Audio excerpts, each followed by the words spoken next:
Oi, gente, boa noite. Meu nome é Patrícia, sou acadêmica da Universidade de São Lucas e o nosso grupo ele é composto pela Maria Eduarda, Gleiciane, Vinícius e Ágata. Nós estaremos apresentando um podcast, com o tema Desafios no Mercado Atual. Nesse podcast a gente vai abordar sobre alguns assuntos sensíveis, como o preconceito, a discriminação e, claro, o desafio de subir ao topo, subir para um cargo de liderança. Espero que esse podcast possa ajudá-los a compreender mais sobre um pouco o mercado de trabalho e também um pouco das leis que você, trabalhador, pode usufruir. Olá, sejam todos bem-vindos. Meu nome é Vinícius, sou acadêmico da Faculdade de São Lucas, faço o curso de Ciências Contábeis e hoje viemos aqui trocar uma ideia, uma pauta sobre o assunto tão delicado que é importante também para muitas pessoas, que é a discriminação racial no ambiente de trabalho. E hoje convidamos o Dr. Vinícius, que vai trocar um pouco de assunto, compartilhar o conhecimento. E nesse momento eu queria que o Dr. Vinícius se apresentasse para nós. Primeiramente, muito obrigado pelo convite. É uma honra vir aqui falar sobre um tema tão importante, tão relevante, justamente no ambiente de trabalho, né? Me chamo Vinícius Noé, sou advogado há 10 anos e atuo exclusivamente na área trabalhista. E, como falei, é uma honra a gente poder vir compartilhar, um tema dessa magnitude, dessa importância, principalmente nos dias atuais em que a gente vê tantos ataques aí, seja de gênero, seja de racial ou aqueles menos desfavorecidos financeiramente. Isso é verdade, doutor. E é uma pauta tão delicada que até nos dias de hoje, o mundo estando tão atualizado, ainda acontece isso no ambiente de trabalho, A gente sabe que existe proteção, existe lei, mas que muitas vezes não são aplicáveis, Exatamente. E aí, abordando até essa sua fala, a gente pode pensar muitas vezes assim, é uma coisa que talvez não aconteça, que eu não vejo, que não acontece comigo. Mas é muito mais normal do que a gente pode imaginar. E aí, te falando desse assunto, é importante a gente lembrar, hoje nas redes sociais a gente tem visto cada vez mais, de forma recorrente, esses tipos de tratamentos, situações envolvendo às vezes ali entregadores, que são tratados de uma forma ali muito desrespeitosa, discriminatória, sendo agredidos muitas vezes. E o lado positivo da tecnologia, das redes sociais, foi justamente a possibilidade hoje das pessoas registrarem e trazerem a público algumas situações que há muito tempo acontecem. E eu posso te falar, eu me considero uma pessoa negra, Hoje no Brasil, a autodiscriminação, a autodescrição racial, na verdade, ela é uma opção da pessoa, Eu posso me declarar a raça que eu entendo que eu sou, a qual eu tenho. E eu me declaro negro e te falo com muita segurança que, independente de ser advogado, de ter uma posição social, até os dias de hoje eu sofro muitas situações envolvendo a discriminação racial. Pode até parecer estranho, mas é muito comum eu chegar no mercado, já aconteceu comigo de terno, inclusive, pronto assim para trabalhar, chegar no mercado e ser confundido com um atendente do mercado, as pessoas virem perguntar coisas assim que você sabe que não é ali uma dúvida comum, elas vêm como se fosse empregado mesmo, não desmerecendo quem trabalha nessas funções, é claro, mas para a gente entender que existe um racismo que ele está estrutural ali na nossa sociedade, É muito comum também as pessoas atravessarem a rua achando que pode ser um potencial assaltante.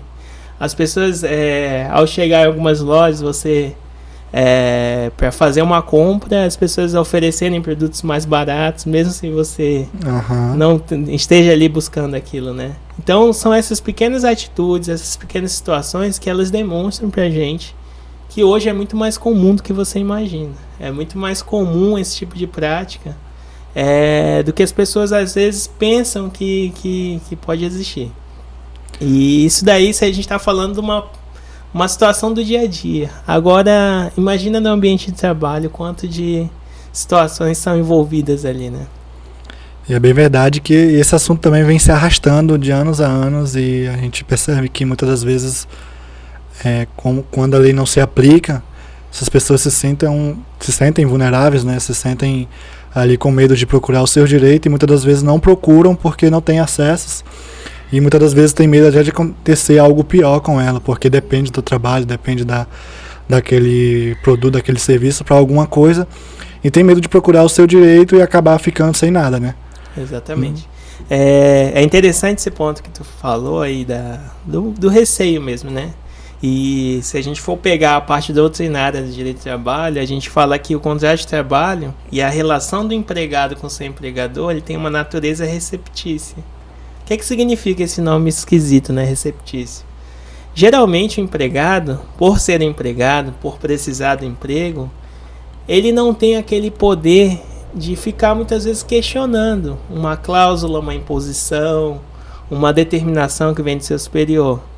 Isso daí a doutrina já identificou. Então, por isso que se fala que a justiça do trabalho, ela busca equiparar as partes. Porque, de fato, o empregador ele detém maiores condições, seja poder de mando, seja poder econômico, né?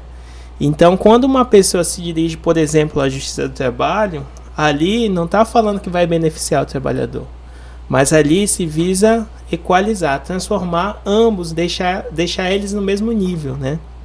Então, de fato, existe essa preocupação muito grande.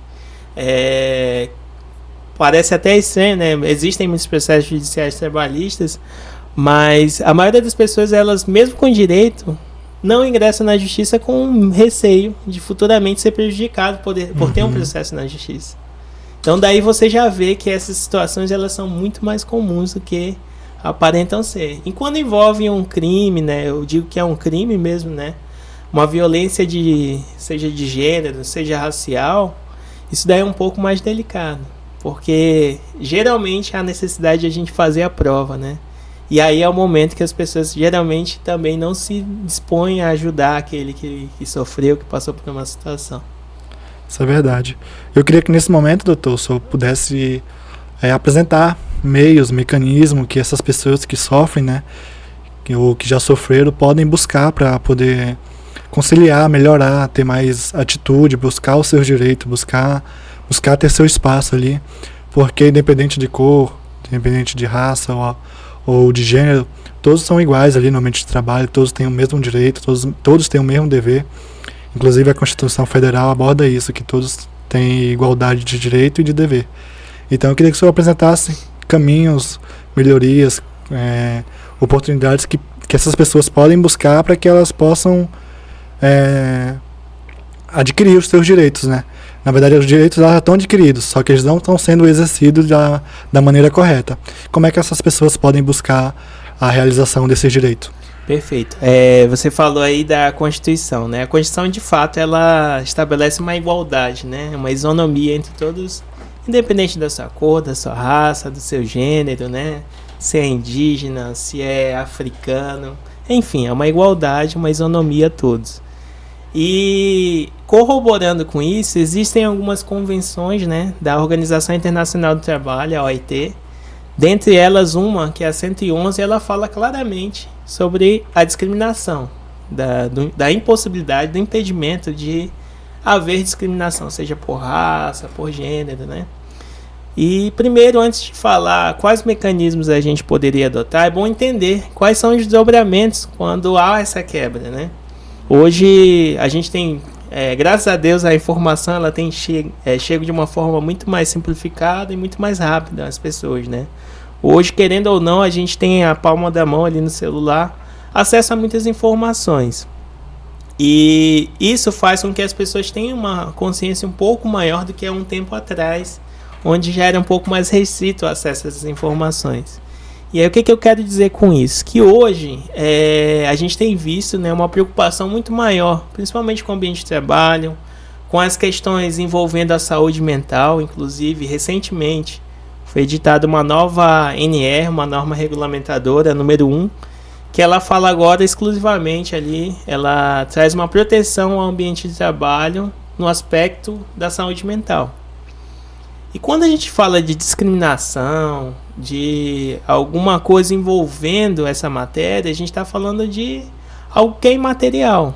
É um tipo de violação de um direito que ele não é um direito palpável ali muitas vezes, né? Não é como você, por exemplo, sofre um dano no seu veículo ou em algum equipamento seu.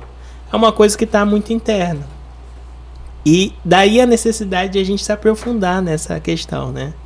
Então, quando a gente fala de uma discriminação, ela vem acompanhada de um dano que ele pode ser na esfera imaterial, um dano moral. Ele vai abalar a minha vida, meu estado intelectual, meu estado psicológico, né? Então, hoje no Brasil, a gente tem visto, na Justiça do Trabalho especificamente, que as violações ocorridas no ambiente de trabalho, que denotem algum dano à saúde mental do trabalhador, elas são passíveis de indenização. Então, hoje, quando ocorre uma discriminação, o TST tem inúmeros tipos de decisão, onde há condenação de empresas que não prezam por esse ambiente de trabalho sadio. Então, hoje, o dano moral ele é uma realidade, né? Seja pela discriminação, pelo assédio moral, que é aquelas condutas reiteradas, né? Seja de humilhação, de diferenciação, de exposição, enfim. Hoje existe um rol assim, muito grande de situações que são passíveis dessa indenização. E como eu falei anteriormente, hoje a gente tem uma facilidade um pouco maior de poder, às vezes, registrar esse tipo de situação, né? Então, eventualmente, sofri um constrangimento ali no meu ambiente de trabalho. Eu tenho a possibilidade de gravar isso, eu tenho a possibilidade de filmar. Muitas coisas acontecem hoje por meio dos aplicativos de mensagem. Também é um meio de prova válido, né? E aí hoje existe um estudo voltado a provas digitais, né? Uma forma de coletar, de transformar essas provas que eu tenho ali no meio digital em provas válidas também, validando elas, seguindo uma cadeia de custódia, integridade, enfim. É um estudo um pouco mais complexo. Mas a primeira recomendação, informe-se sobre o que de fato está acontecendo. Se aquilo que você está vivenciando é algo que foge do comum, é uma cobrança um pouco maior, um pouco diferenciada em relação aos demais empregados, você pode estar sendo vítima aí de uma discriminação. E pode ser por diversos fatores, pode ser por gênero, pode ser racial, pode ser pela região que você é do país, né? A gente sabe que existe isso hoje. Pois é, doutor. E infelizmente até os anos de hoje isso aí acontece, né? Mas, voltando aqui mais uma pergunta. O senhor contou que o senhor é advogado, então eu acho que o senhor deve ter tido algum cliente, alguma petição, algum documento que o senhor tenha pego de acordo com essa causa. O senhor pode contar como que como é que foi lidar com essa situação, como é que faz para buscar um direito de algo tão sensível ali numa pessoa que ali o problema, como mesmo você falou, não é um bem material, é um problema interno com a própria mente, com o próprio coração. Muitas vezes tem pessoas que preferem até tirar a própria vida para não ficar sofrendo esse tipo de coisa no ambiente de trabalho, na vida mesmo pessoal. Mas você já teve algum caso, alguma coisa que o senhor teve que lidar com essa situação, que o senhor teve que procurar direito? O senhor pode contar mais para nós? Perfeito. Então, como eu falei, é muito mais comum do que a gente imagina, né? E quando a gente fala de discriminação, a gente está focando aqui na racial, mas essa discriminação ela existe em vários aspectos, né? Em determinada situação, a gente lidou com uma situação envolvendo uma estrangeira, que ela era negra também, tinha muita dificuldade com o nosso idioma, e mulher. Uhum. Então foi um processo que ele é bem delicado, né? Envolvia até assédio sexual, porque eu acho que o empregador, que foi a pessoa que violou esses direitos, ela achava que pela condição social, pela dificuldade com o idioma, por ser mulher, né? E por ser negra, ela ia passar por tudo aquilo e simplesmente se calar. E eu digo que primeiramente é um ato de muita coragem de quem se dispõe Sim. a revelar uma situação dessa tão delicada, né? Para vocês terem noção, assim, esse caso desencadeou problemas de ordem psiquiátrica na cliente. Ela sofreu essas violações e isso daí fez com que ela tivesse problemas que teve que medicar, teve que fazer acompanhamento psicológico até os dias atuais. E a prova disso é muito difícil, porque ninguém, em regra, vai assediar de forma pública ou produzir provas contrárias. Então, isso daí leva muito em consideração o ambiente de trabalho, as pessoas que estão ao redor, as percepções, os atos. Então, tudo é muito importante.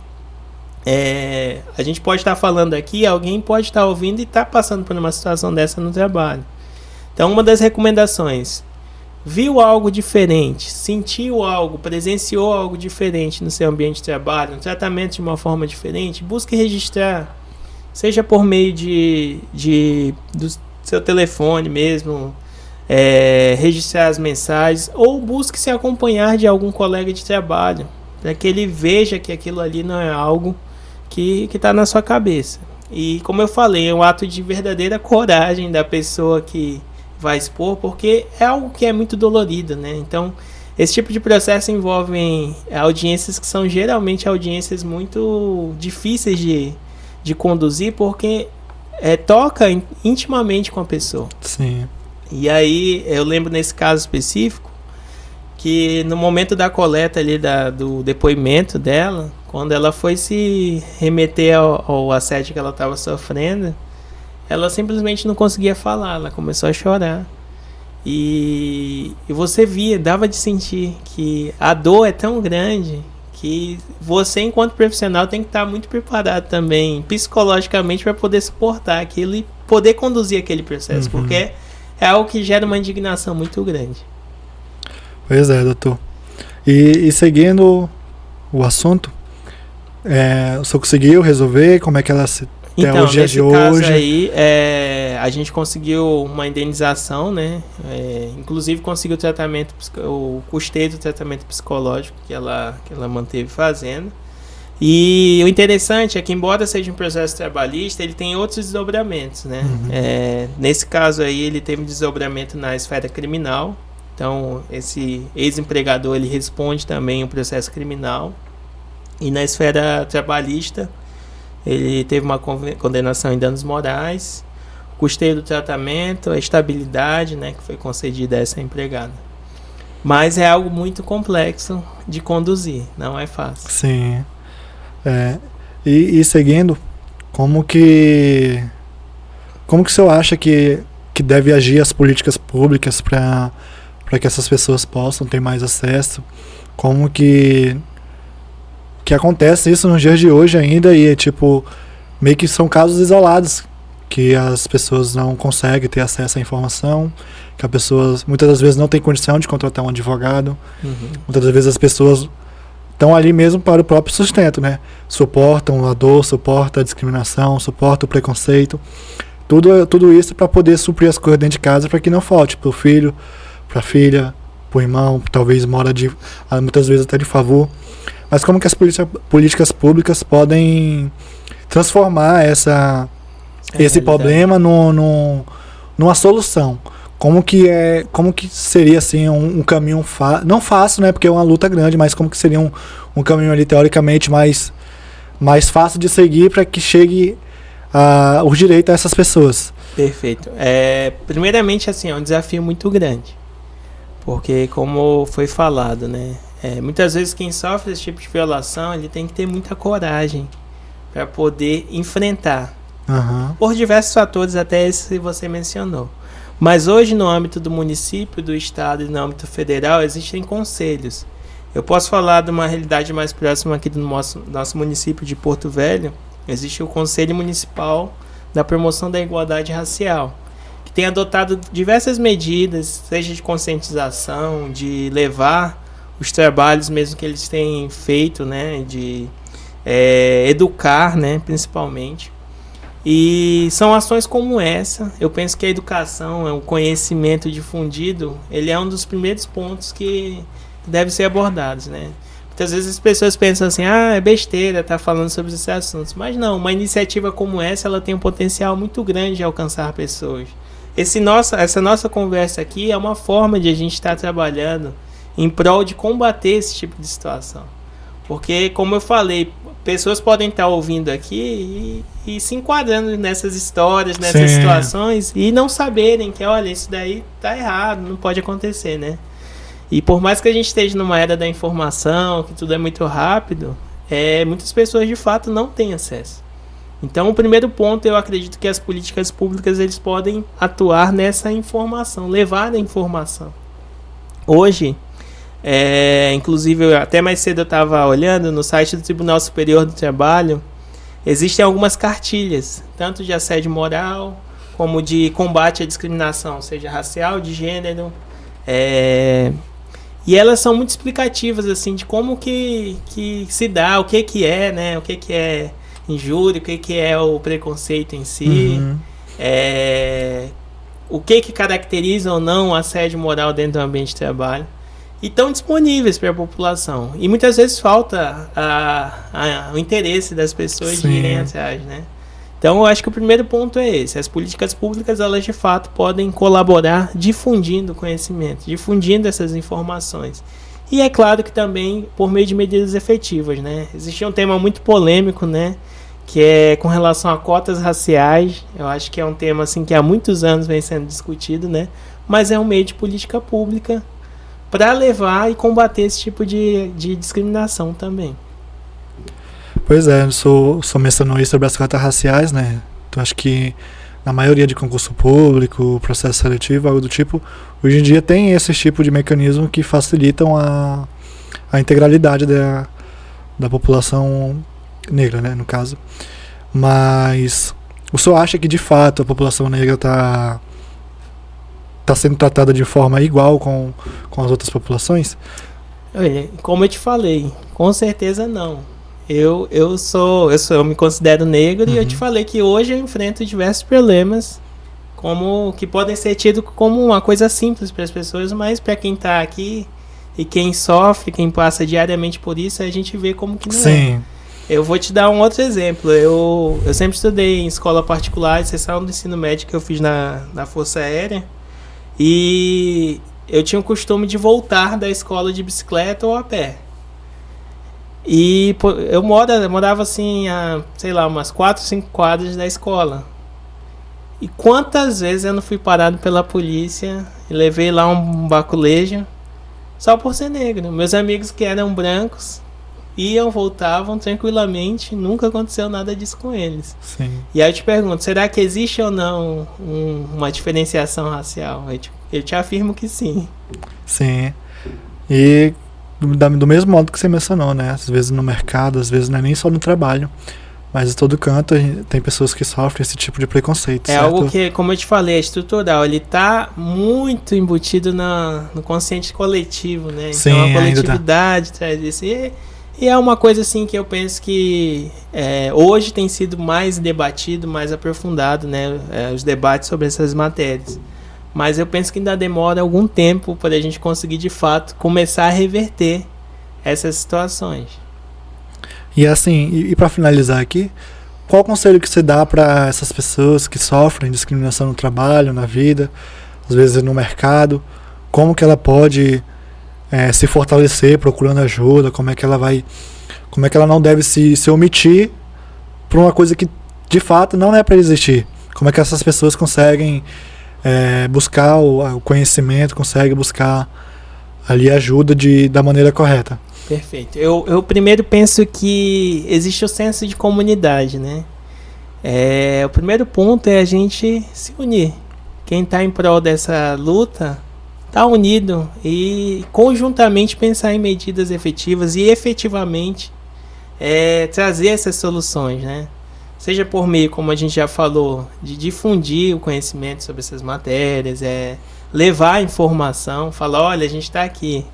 É interessante que para o negro se destacar, ou para ele não ser excluído de vez, ele tem que se esforçar muito mais. Sim. Ele tem que ser o melhor da turma, ele tem que muitas vezes fazer um esforço muito maior, tendo diversos outros tipos de desafios, para ele ser o normal. Enquanto o restante da população, às vezes fazendo trivial, já está ali num destaque, né? Tudo mais. Mas, além disso, eu penso que a discussão, né? Ela é sempre muito boa, a gente pensar em medidas efetivas, outras iniciativas, procurar certamente também o poder público para agir, participar dos principais debates que estão aí à disposição da nossa sociedade, né? Seja audiências públicas que ocorrem, sejam discussões de matérias, né? Há um tempo atrás, hoje não tanto, né? Mas há um tempo atrás eu lembro que houve um debate contra as cotas raciais, né? E as pessoas é necessário, não é, existe um reparo histórico ou não. Enfim, são assuntos que nos trazem, né, a reflexão e, sobretudo, também a necessidade de a gente estar o tempo todo evoluindo. O senhor contou aí que tem a constante discriminação ao longo do tempo, né? Que as pessoas se sentem atrasadas, né? E tem até uma música do Racionais que ele também sofreu esse tipo de preconceito, que ele fala que a mãe dele conta pra ele que ele tem que ser 2 vezes melhor. Mas como ele ser 2 vezes melhor se ele nasceu 100 vezes atrasado, né? Só que nos dias de hoje não existe o preconceito das pessoas, mas na legislação não é para existir mais esse tipo de preconceito. Há muito tempo ela já prevê que não, né? Todos são iguais perante a lei, né? Sim. Isso daí eu acho que é um artigo, uma parte do artigo que basicamente todo mundo conhece. Mas quando a gente leva para a realidade, a gente começa a entender que é um pouquinho diferente. Não funciona essas práticas, né? Infelizmente. Mas assim, e o conselho que você dá para a pessoa realmente ali desintoxicar dessa situação, realmente procurar um caminho melhor, procurar, por exemplo, se ela sofreu, se ela procurou o seu direito, mas como que ela deve agir após isso, porque como a gente conversou no início, a pessoa tem medo de perder o emprego e muitas das vezes não procura o seu direito, mas vamos supor que a pessoa procurou o seu direito, conseguiu aquilo que deveria ter sido acontecido naquele momento, mas que seu empregador lhe demitiu, que agora não tem o que fazer, não tem, apesar de ter ganhado o processo, não tem como seguir. Como que ela consegue ter a mente assim forte para seguir em frente? Como eu te falei, é um ato de coragem muitas vezes, né? Principalmente para quem necessita, né? Mas certamente ela vai ter outras oportunidades. E eu digo assim que tem situações que são até um livramento. Uhum. Se ela permanecer naquele sofrimento, naquelas situações, ela pode chegar ao ponto de não conseguir mais fazer nada na vida. Então, muitas vezes essas situações elas são libertadoras e certamente vai ter o espaço.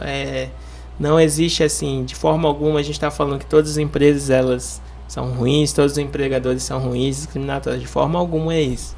Mas que existe o lugar para todos, existem empresas muito boas que respeitam, que promovem a igualdade de fato, né?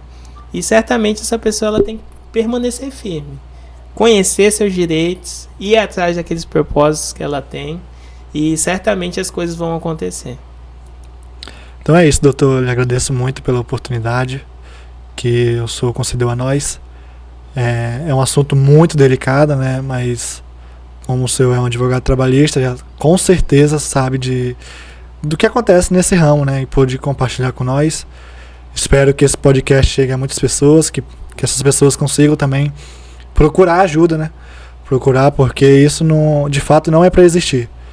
Existe mecanismo, existe leis. Então que você possa ter coragem para enfrentar os seus medos, para enfrentar aquilo que você passa dificuldade. E aquilo que o doutor falou.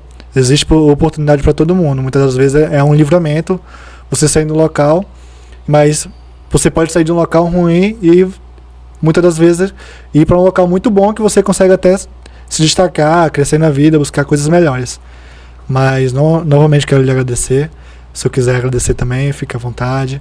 Perfeito, eu agradeço mais uma vez o convite, né? Eu acredito que iniciativas como essa são uma forma de a gente combater isso, sim.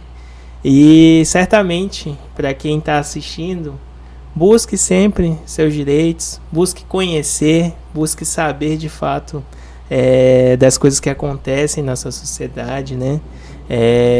Não minimizar aquilo que está ocorrendo, né? Muitas situações de assédio e tudo mais, se posicione. E eu estava até comentando anteriormente de um filme que fala de uma luta racial mesmo, chama Luta por Justiça, que conta a história de um advogado nos Estados Unidos que ele se formou em Harvard e decidiu sair dos grandes centros, decidiu deixar de advogar em grandes escritórios para ir para um estado onde tinha o corredor da morte, para defender aqueles presos que não tiveram a oportunidade de uma boa defesa, né?